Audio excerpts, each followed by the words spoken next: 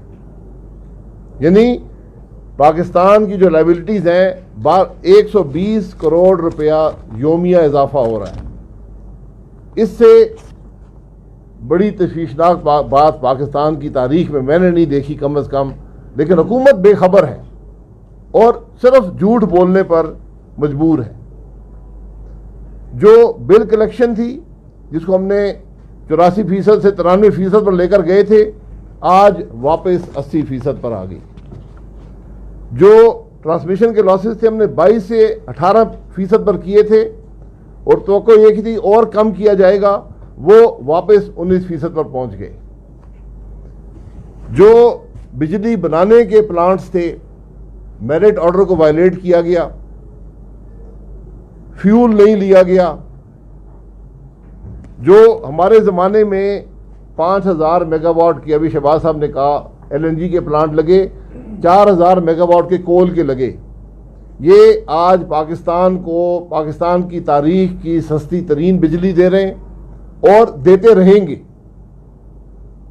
ان plants کے باوجود پاکستان کے سرکولر ڈیٹ میں روزانہ 120 کروڑ کا اضافہ ہو رہا ہے اور کوئی کمی نظر نہیں آ رہی. اور بات یہاں ختم نہیں ہوتی. افسوس کی بات یہ ہے کہ جون اور جولائی میں 1000 میگا واٹ کی جنریشن پاکستان میں ڈیزل سے ہوتی رہی, جس میں ایک وفاقی وزیر کا بھی 250 میگا واٹ کا پلانٹ شامل ہے. یہ پلانٹ پہلے بھی 12 سال ڈیزل پہ چلتے رہے, جو ایشیا کی سب سے مہنگی بجلی بناتے تھے. آج وہ پلانٹ بند ہوئے, LNG دی گئی, آج جان بوجھ کر LNG بند کی گئی اور یہ پلانٹ ڈیزل پر چلائے گئے. اس کا کوئی جواب دینے والا ہے؟ اب اس کا اثر عوام پر کیا پڑتا ہے؟ اثر گھروں کے بجلی کا ریٹ 30% اضافہ, آپ سب حضرات بجلی کا بل دیتے ہیں, 30% اضافہ ہو چکا ہے. کمرشل میں 57% تک اضافہ ہو چکا ہے. انڈسٹری میں 40% تک اضافہ ہو چکا ہے. جو بلک کنزیومر تھے وہ 55% تک اضافہ ہو چکا ہے. یہ اضافے اس لیے کیے گئے, وزراء نے بتایا کہ ہم سرکولر ڈیٹ کو کنٹرول کر رہے ہیں. یہ جو سرکولر ڈیٹ کا مسئلہ ہے, ہم اس کو بجلی کی قیمت بڑھا کر اس کو ختم کرنا چاہتے ہیں. عوام کی جیب سے بھی پیسہ گیا اور آج ملک بھی 120 کروڑ روپے کا یومیہ مقروض ہو رہا ہے. یہ آج حقیقت ہے بجلی کے شعبے بھی. لمبی کہانی ہے, یہاں بیان کرنا اتنا ٹائم نہیں ہے. اسی طرح گیس کا معاملہ ہے, 141% اضافہ گیس کے اندر ہے. جو انڈسٹری جس کو بیک بون کہتے ہیں جی ایکسپورٹس نہیں بڑھتی, ایکسپورٹس کیسے بڑھیں گی؟ 600 روپے کی گیس جو ہماری اپنی ملک کی اپنی گیس ہے, 600 روپے کی گیس آج 1200 روپے پہ پہنچ گئی ہے. اس کی وجہ ہے, یہاں وزیروں نے کہا جی کہ وہ کمپنیاں, وہاں بڑا نقصان تھا وہ سرکولر ڈیٹ کا. میں نے ایک سوال پوچھا, میں نے کہا کوئی سبسڈی دی گئی؟ 2 کمپنیاں گیس بیچتی ہیں, سوئی ناردرن سوئی سدرن, دونوں کو ریکارڈ منافع تھا. آج دونوں صرف خسارے میں نہیں ہیں بلکہ بینکرپٹ ہو چکی ہیں گیس کی قیمت بڑھانے کے باوجود. یہ آج ملک کی حقیقت ہے گیس کی. LNG کا سسٹم ہم نے لگایا, سینکڑوں ارب روپے خرچ کر کے, ایک پیسہ حکومت پر بوجھ نہیں ڈالا.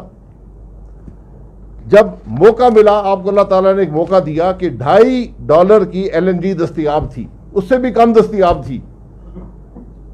ہماری اپنی گیس جو ہم زمین سے نکلواتے ہیں ہم $5.5 دے رہے ہیں.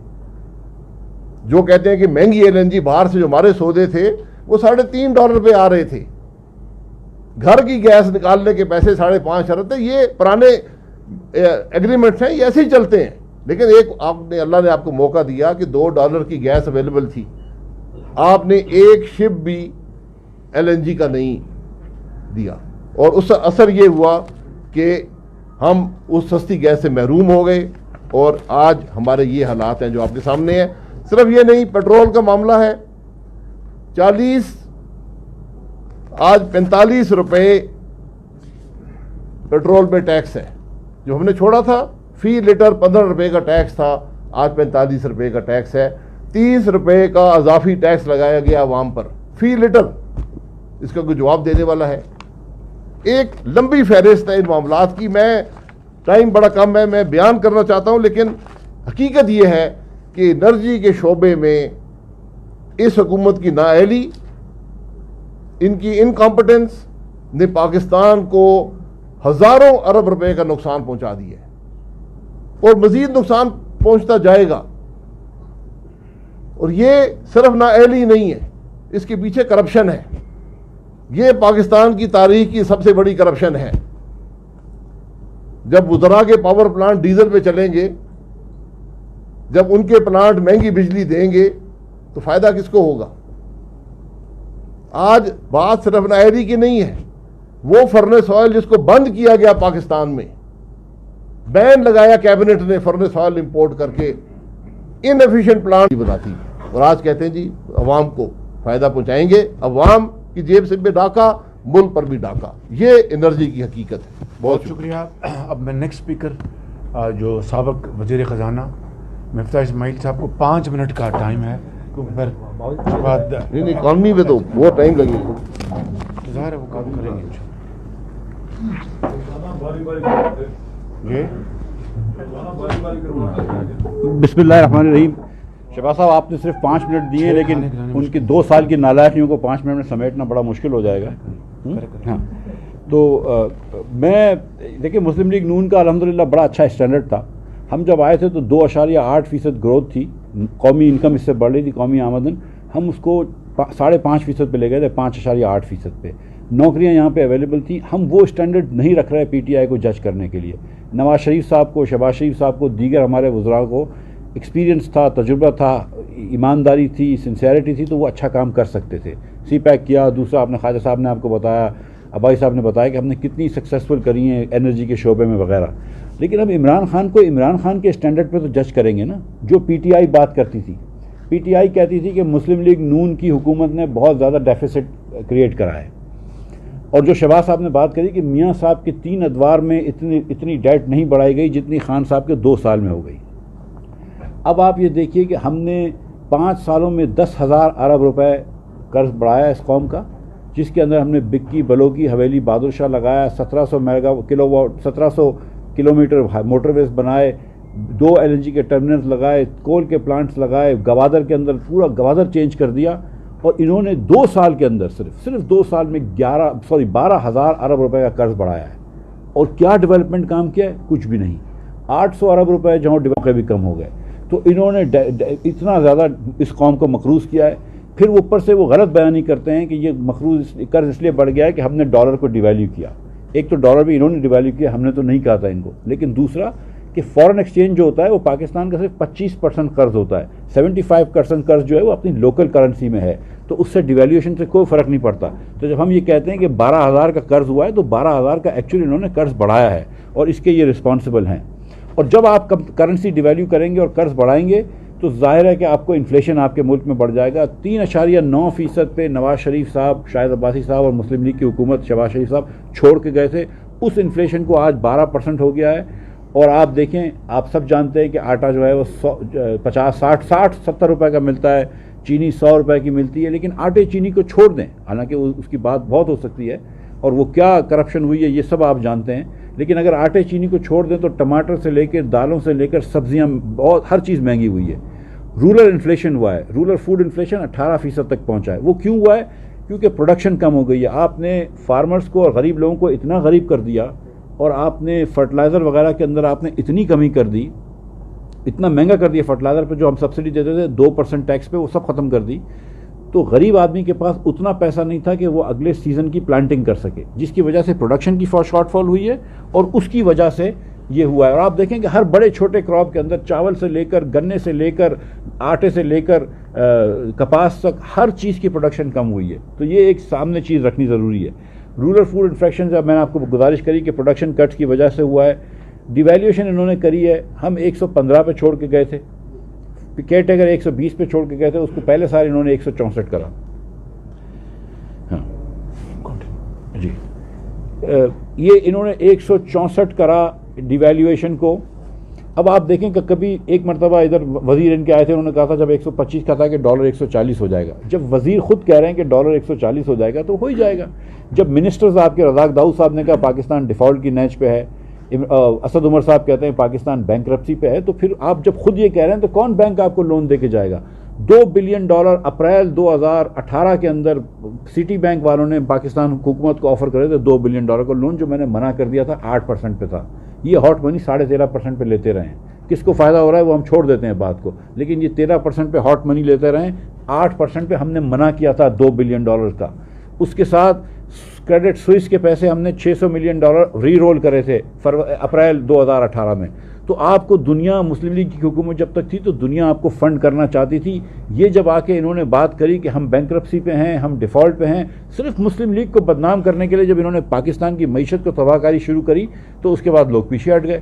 اس کے بعد نہ آپ کو پتہ تھی کبھی 140 کا ڈالر ہو جائے گا, پھر 130 کا ہو جائے گا. 40% ڈیویلیو کرنے کے بعد آپ ان کی نالائقی کو اندازہ لگا لیں کہ $1 ایکسپورٹ نہیں بڑھا ہے. پہلے سال ایکسپورٹ کم ہوا ہے, پہلے سال ایکسپورٹ 2% کم ہوا ہے, $500 ملین مسلم لیگ سے کم ہوا ہے. اس سال کرونا سے پہلے 8 مہینوں کے اندر ان کی ایکسپورٹ سلو تھی, جو 2 سال پہلے ہم چھوڑ کے گئے تھے اس سے بھی سلو تھی. اور اب جا کے اس مہینے اللہ کا شکر ہے کہ 6 مہینے بڑھی ہے, 6% جولائی میں بڑھی ہے, تو بڑے خوش ہو رہے ہیں.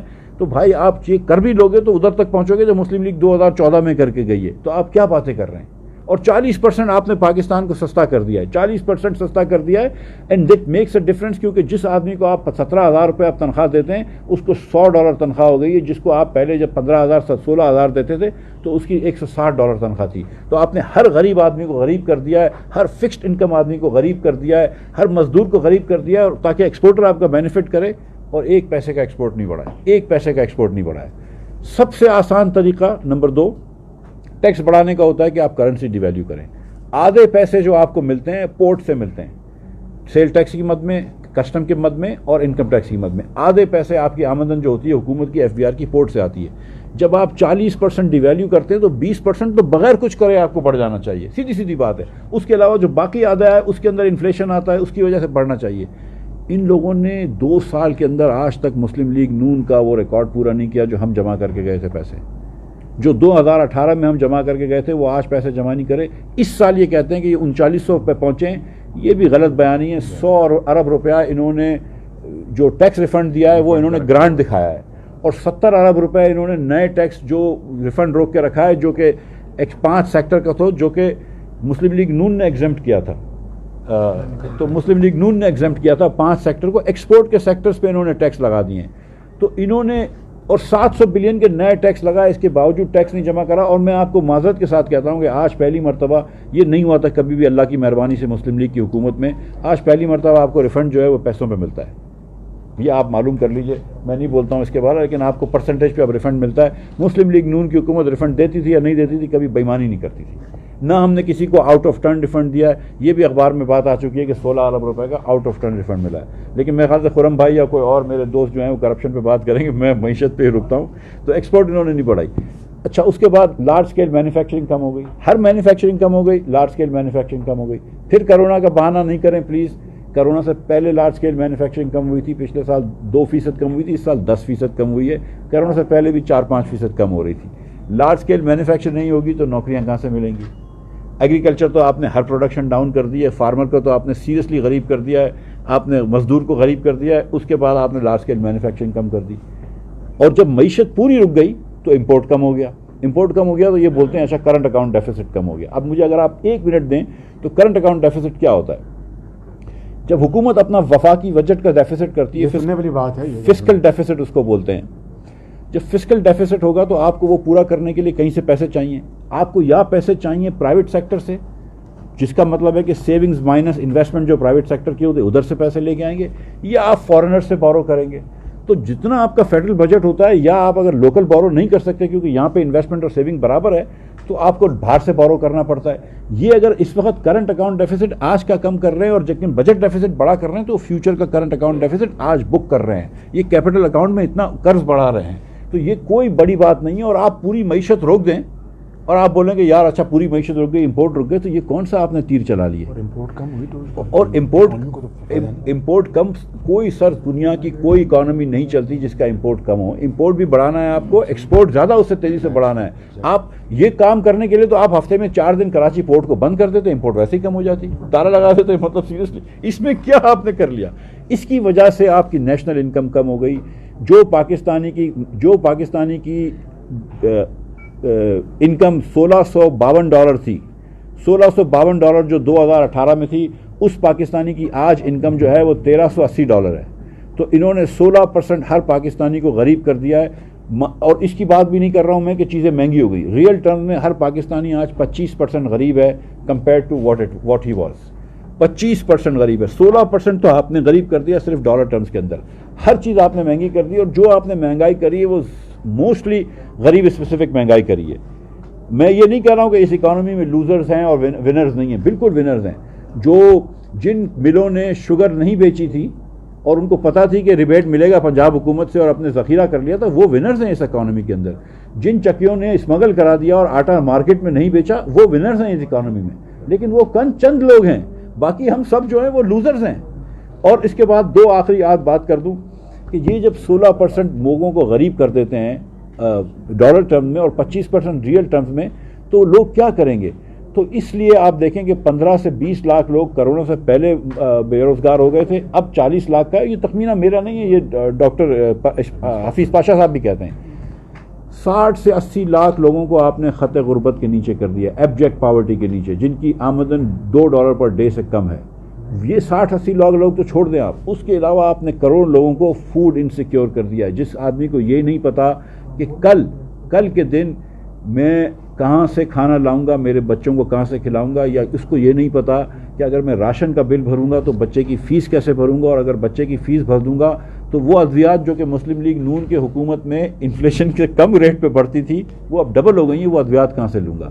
مطلب اس کشمکش میں آپ نے پاکستانی کو ڈال دیا ہے. تو یہ روز جو سروے آتے ہیں پنجاب کے اندر اور پورے پاکستان میں کہ یہ مسلم لیگ نون کے لوگ یاد کرتے ہیں، نواز شریف کو لوگ یاد کرتے ہیں، شہباز شریف کو لوگ یاد کرتے ہیں اور معافیاں مانگتے ہیں جن لوگوں نے ووٹ دیا ہے.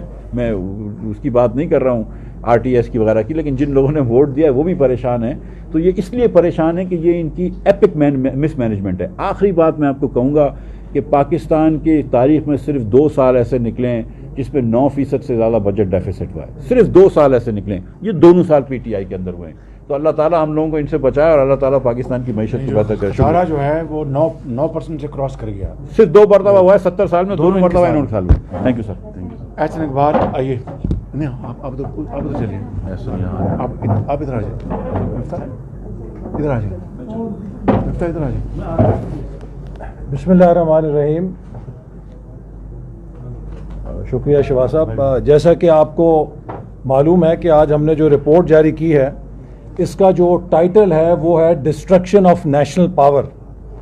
آج کے دور میں کسی بھی ملک کو ترقی کرنے کے لیے ایک بڑی ہمہ صلاحیت کی ضرورت ہوتی ہے، اور ہم نے یہ DG ISPR سے سنا ہے، ہمارے جو سپہ سالار ہیں وہ بھی کئی دفعہ کہہ چکے ہیں کہ پاکستان 4th جنریشن وار فیئر کا مقابلہ کر رہا ہے.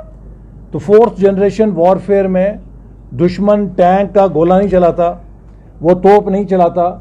دشمن اپنے ٹارگٹ کو اندر سے کھوکھلا کرتا ہے، اور وہ اندر سے کھوکھلا ہوتا ہے اس کی ترقی کو سیبوتاژ کر کے، اس کی معیشت کو تباہ کر کے، اس کی سوسائٹی کو کمزور کر کے، اس کی خارجہ پالیسی کو نشانہ بنا کے. تو وہ انٹرنلی امپلوڈ کر جاتا ہے. اس حکومت نے 2 سالوں میں قومی صلاحیت اور قومی طاقت کے ہر پلر کو کمزور کر دیا ہے، جس کے نتیجے میں ہماری جو قومی طاقت ہے، مجموعی قومی طاقت بری طرح مفلوج ہو چکی ہے. اس کا اثر آپ کو ہر شعبے کے اندر نظر آ رہا ہے. میں آپ کے سامنے جو ڈیولپمنٹ سیکٹر میں اس حکومت کی 2 سالہ کارکردگی ہے اس پہ مختصر سے بات کروں گا، اور CPEC کے حوالے سے بتاؤں گا کہ یہ کہاں انہوں نے پہنچا دیا ہے.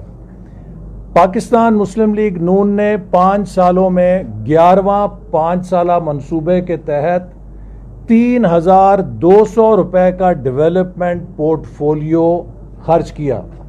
یہ پاکستان کی 72 سالہ تاریخ میں ریکارڈ ہے کہ کسی حکومت کے 5 سالہ ٹینیور میں اتنا ترقیاتی بجٹ خرچ کیا گیا ہو. اور اس کی پشت کے اوپر ہماری حکومت کی ٹیکس کلیکشن کو دگنا کرنے کی کامیابی تھی.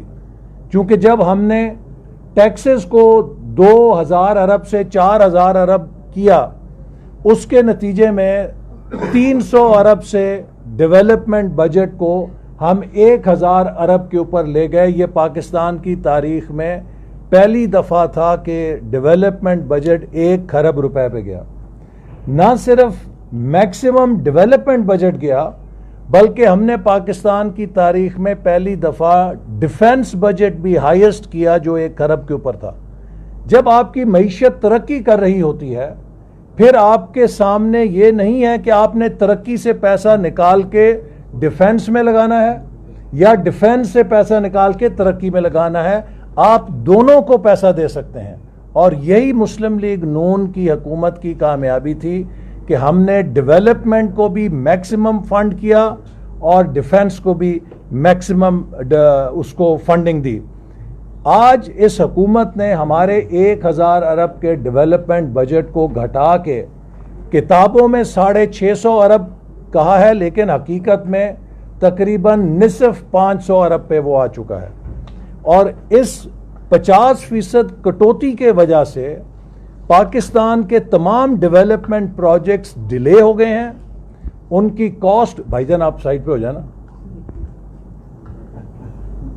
ان کی کاسٹ اوور رن ہو رہی ہے، جس کا نتیجہ یہ ہے کہ آنے والے سالوں میں کئی ہزار ارب روپے درکار ہوں گے جاری منصوبوں کو مکمل کرنے کے لیے. آپ سن چکے ہیں مجھ سے پہلے کہ ہم نے 11,000 میگا واٹ بجلی کے نئے منصوبے لگائے 4 سالوں میں، جبکہ 67 سالوں میں 18,000 میگا واٹ بجلی لگی. اور اس میں سے زیادہ تر منصوبے پی ایس ڈی پی سے ہم نے فنڈ کیے.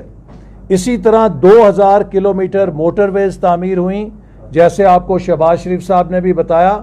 اس وقت پاکستان کنیکٹیوٹی ریولوشن کے دھانے پہ آ گیا تھا.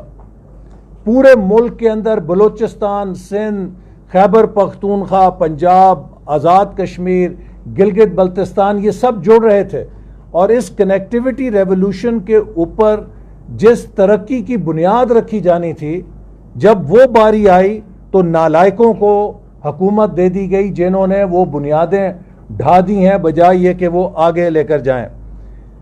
آپ کو جو ایک بلنڈر، ان کا وقت کم ہے، میں صرف بھاشا ڈیم کے اوپر بات کرنا چاہتا ہوں. دیامیر بھاشا ڈیم پاکستان کی فوڈ سیکیورٹی کا سب سے اہم منصوبہ ہے. اس کے اوپر بہت سیاست ہوتی رہی. میں ابھی کراکرم ہائی وے کے ذریعے گلگت بلتستان گیا تھا، راستے میں بھاشا اور ڈیم کی جگہ بھی دیکھی اور پورا وہاں پہ دیامیر تک دیکھتا گیا. تو میں بڑی دوربین دیکھ کے دیکھتا رہا کہ وہاں پہ مجھے کوئی کرسی، کوئی چارپائی، کوئی ٹینٹ نظر آ جائے. ان لوگوں کا جنہوں نے کہا تھا کہ ہم ٹینٹ لگا کے یہاں پہ ڈیم تعمیر کریں گے، کوئی نظر نہیں آیا وہاں پہ. لیکن جو بات میں بتانا چاہتا ہوں وہ یہ ہے کہ دیامیر بھاشا ڈیم کا PC1 اپریل 2018 میں ہماری حکومت نے منظور کیا تھا، اور اس کے لیے 24 ارب ہم نے 2018-19 کے بجٹ میں رکھے تھے. اور ہمارا یہ ٹارگٹ تھا کہ اس کو 2018-19 کے اندر شروع کیا جانا چاہیے. 24 ارب روپے بجٹ میں رکھے گئے تھے. اس حکومت نے 1 روپیہ اس میں سے خرچ نہیں کیا، جبکہ اس سے پہلے ہم 124 ارب روپے سے اس کی زمین کی خریداری مکمل کر چکے تھے. بھاشا ڈیم ہمارے آنے تک بھاشا ڈیم کی زمین تک نہیں خریدی گئی تھی. ہم نے 124 ارب روپے، ہم نے نہ کسی کے آگے کشکول پھیلایا، نہ کسی سے چندے کی اپیل کی. یہ ڈیم جو ہے یہ کوئی خیراتی ادارہ نہیں ہے، یا وہ مسجد کی تعمیر نہیں ہے جس کے لیے آپ ایک ڈبہ لے کے سڑک کے کنارے بیٹھ جائیں کہ جی ہم نے ڈیم بنانا ہے. دنیا ہنستی ہے ہم پر، ہم پہ مذاق کیا گیا. ہمارے دشمن ملک نے مذاق اڑایا کہ یہ کیسا ملک ہے، یہ ڈیم بھی نہیں بنا سکتا. ہم نے 124 ارب روپے سے زمین خریدی, کسی سے چندہ نہیں مانگا, اپنے وسائل سے خریدی, اور اپنے وسائل سے ہی اس کو مکمل کرنا تھا, لیکن اس پہ ناٹک کیا گیا. اب میں آپ کو جو چیز بتانا چاہتا ہوں کہ یہ اتنا اہم منصوبہ ہے کیونکہ اس میں 6,000 تقریباً 6 ملین ایکڑ فیٹ واٹر ریزروائر ہے جو فوڈ سیکیورٹی کے لیے درکار ہے. اس منصوبے کو یہ نیلم جیلم بنانے جا رہے ہیں اپنی نالائکی سے. اپریل 2018 میں جب اس کا PC1 منظور ہوا 480 روپے کی لاگت سے, تو ڈالر اس وقت تقریباً 110 روپے کا تھا. آج وہ ڈالر 170 روپے کا ہے. آپ 170 روپے کے ڈالر پہ اس کی جو 2 سال پرانی تخمین ہے اسے کیسے لے سکتے ہیں؟ ان 2 سالوں میں جو انفلیشن ہوئی ہے اس نے ہر کنسٹرکشن میٹیریل کو, سیمنٹ کو, سریے سٹیل کو, ہر چیز کو, ایکوپمنٹ کو مہنگا کر دیا ہے. ڈی ویلیویشن کے نتیجے میں مہنگائی آ گئی ہے. تو آج وہ 480 ارب روپے کا تخمینہ ارریلیونٹ ہے. پلاننگ منسٹری میں جس PC1 کو 2 سال ہو جاتے تھے ہم اسے متروک سمجھتے تھے اور نیا کاسٹ ایسٹیمیٹ کرتے تھے. یہ 2 سال پرانے کاسٹ کے اوپر جو ڈیم بنانے جا رہے ہیں وہ غیر حقیقت پسندانہ لاگت ہے جس کے نتیجے میں ان کے پاس وسائل نہیں اور اس منصوبے کو بیمار کر دیں گے. اب آ جائیے سی پیک کے اوپر. ہم نے الحمدللہ سی پیک کو 4 سالوں میں کاغذ کے ٹکڑے سے 29 ارب ڈالر کی سرمایہ کاری میں تبدیل کیا. ہمارے زمانے میں سی پیک ٹویٹر پہ نہیں چلتا تھا, زمین کے اوپر چلتا تھا. آج سی پیک زمین پہ نہیں چل رہا, صرف ٹویٹر پہ چلتا ہے. جیسے کہ پوری حکومت ٹویٹر اور سوشل میڈیا پہ چل رہی ہے, وہ زمین پہ نہیں ہے اس کا پیر, عوام کے ساتھ اس کا تعلق نہیں ہے. یہ سوشل میڈیا کا ٹرینڈ بنا کے سمجھتے ہیں کہ ہم نے حکومت کا حق ادا کر دیا ہے.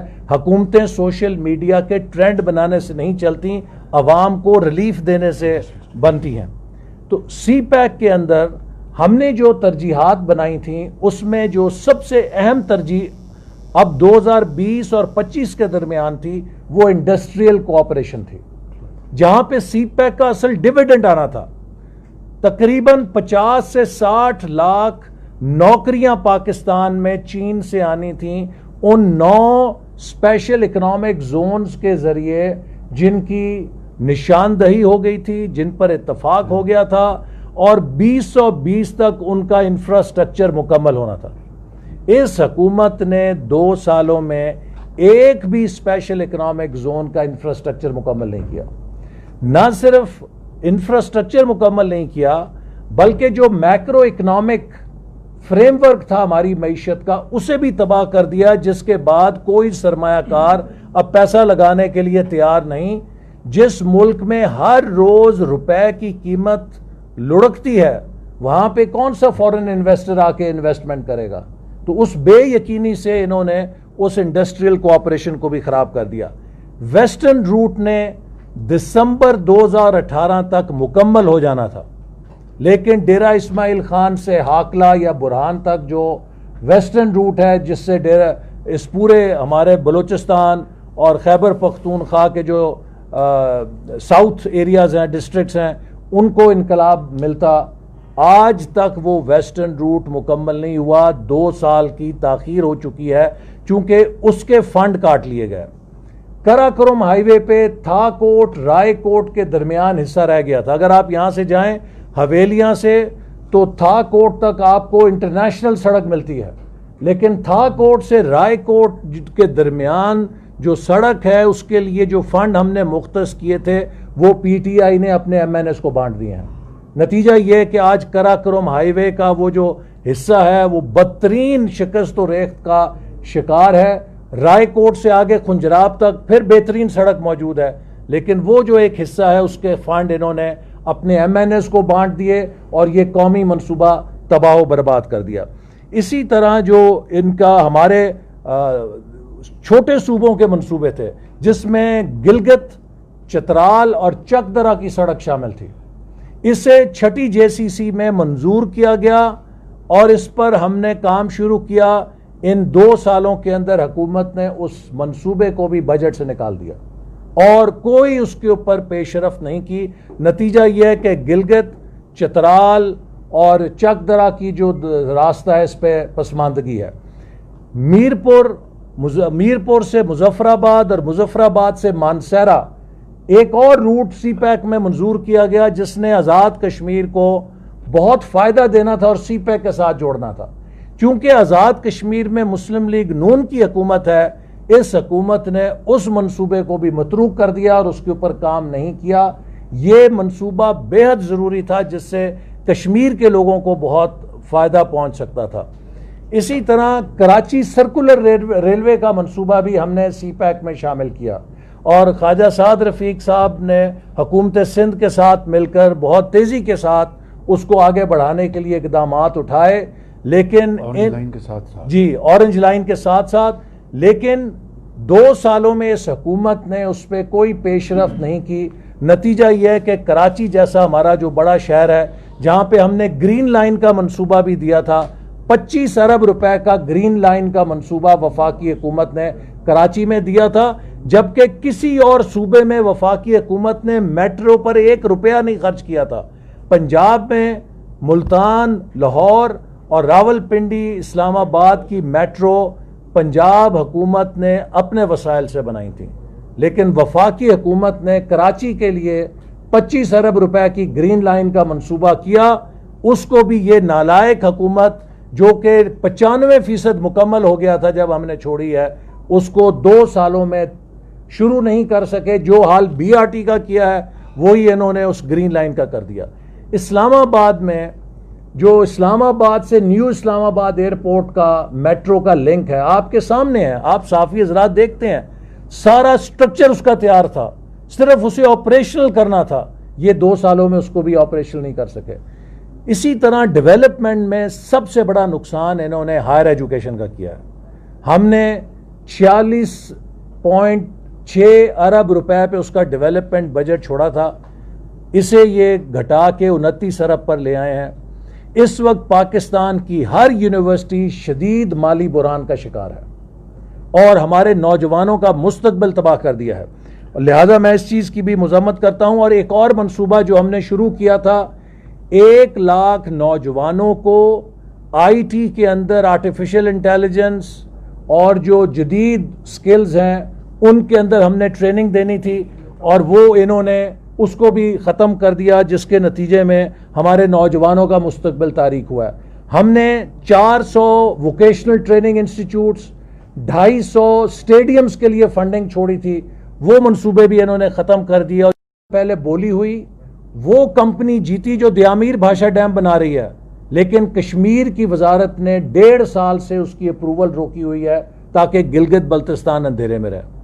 گلگت بلتستان نے 4 اضلاع بنائے 1.5 سال پہلے، نوٹیفیکیشن کے لیے کشمیر منسٹری میں بھیجا اپروول، 1.5 سال سے اس کو دبا کے بیٹھے ہیں، منظوری نہیں دے رہے اور وہاں پر لوگوں میں فرسٹریشن ہو رہی ہے.